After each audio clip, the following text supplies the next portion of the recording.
Hello, Millennial Economics here. Hope y'all are doing well. I am traveling, so I'm live from the hotel room. Hope that's okay with y'all. Thought I'd get a little video in. A couple housekeeping notes, and I don't usually do this, but if you all are not subscribed to the channel, that would be a huge help for me. One of my goals is to continue growing the followership and building relationships with you all that are tuning into every episode. So if you haven't subscribed, that would be great. If you would like the video, that would be great as well. Also, I have lots of other content out there. I actually started off this journey of millennial economics with a podcast. So wherever you listen to podcasts, Spotify, Apple Podcasts, Google Podcasts, whatever, if you search Millennial Economics, you'll find the podcast, and I'm going to start posting these videos in podcast form on those platforms. So if you want to head there and subscribe or follow the podcast, even give it a rating, that would greatly help me. But enough of the housekeeping. All right, so this is an answering Reddit video and podcast. I like doing these because it is real world examples of people asking questions that I find on Reddit that I think are intriguing, and I read them and answer them. So let's dig right in. The title of this post is maxing 401k enough? And the post reads, I don't want to save so much anymore. I max my 401k to $20,500. Then my company adds another $10,250 since they match 50% up to the IRS limit. That's $30,750 going to retirement. I want to spend the rest on my expensive hobbies, travel, and family. I also max my HSA, have 6 months savings, and try to contribute to Mega Backdoor Roth if I can. My goal is 10K, but sometimes I don't put any. I should be all right just doing this, right? All right, so I think this is a really interesting post for several reasons. Number one, because I feel like I've been here before and I feel this, and I find myself talking and posting about this kind of topic a lot lately. It's hard to know when enough is enough because the only thing that we hear really in the personal finance community is you should save more, you should invest more, you should do this, you should do that, you should do this, you should do that. And if you do all these things, you're going to be a mega millionaire and you're going to have all this money when you retire and it's going to be all great, right? However, what's the balance, right? I talk about balance a lot on this channel because I think it's so important. I think that you have to have balance on both sides of the fence.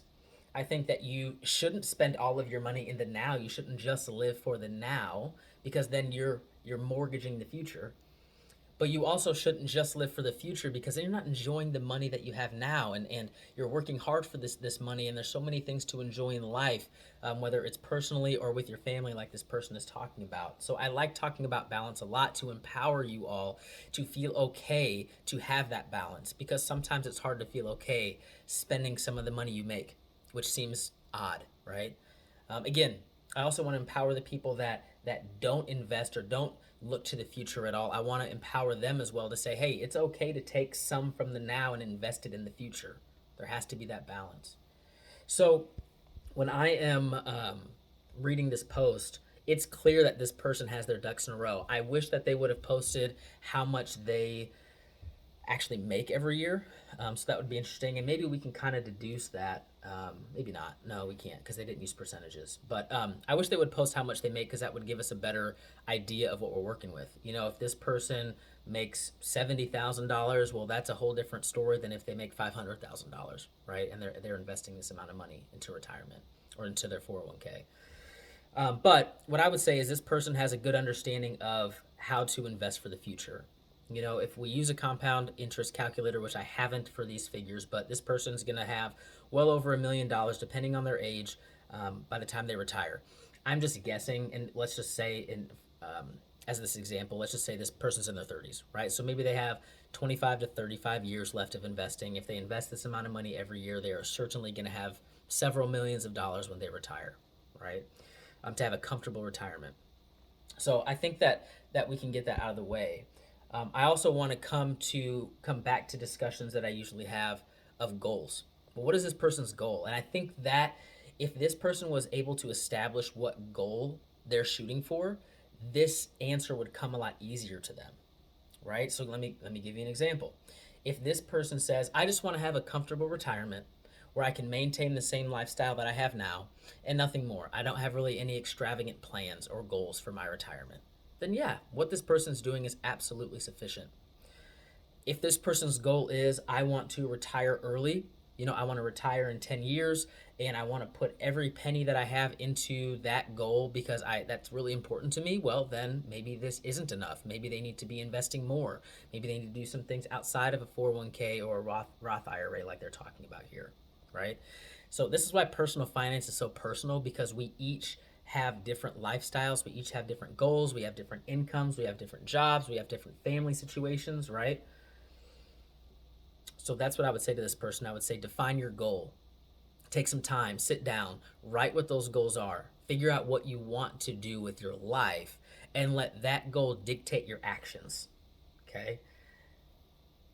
However, just on the surface level, if it was me, I would say this person does have a pretty good grasp on investing for the future, and I think that they should feel okay spending money on the now, on the now, because we're not promised tomorrow at the end of the day. Um, so why not enjoy the life that you have with the balance that you're putting in place with investing for your future and saving for your family's future? Invest in some of those expensive hobbies. You're investing a lot into your retirement accounts. Travel, spend some time with the family, take the family on a vacation, and make some memories, and continue doing that investing. So, I hope this was helpful. One thing I do want to say, if you all are interested in an easy way to invest, I've been using Acorns for a really long time, for probably over 6 years now. It's a great beginner platform. You can use the roundup feature, so every time you swipe a card, it'll round that transaction up to the nearest dollar and invest the spare change. They also have recurring investing, which I personally use. I started off investing $5 every Friday, and that's kind of my entry into investing. It was about 6 years ago. They also have tons of other features like Roth IRAs and what have you. So if that is of interest to you, I really recommend Acorns. There is a link in the description below or in the show notes if you're listening on the podcast, where you can get $5 added to your account simply by using that link. I hope you found this topic valuable. I encourage you to create balance in your life. I think you will find so much benefit from it, and we'll talk to you very soon.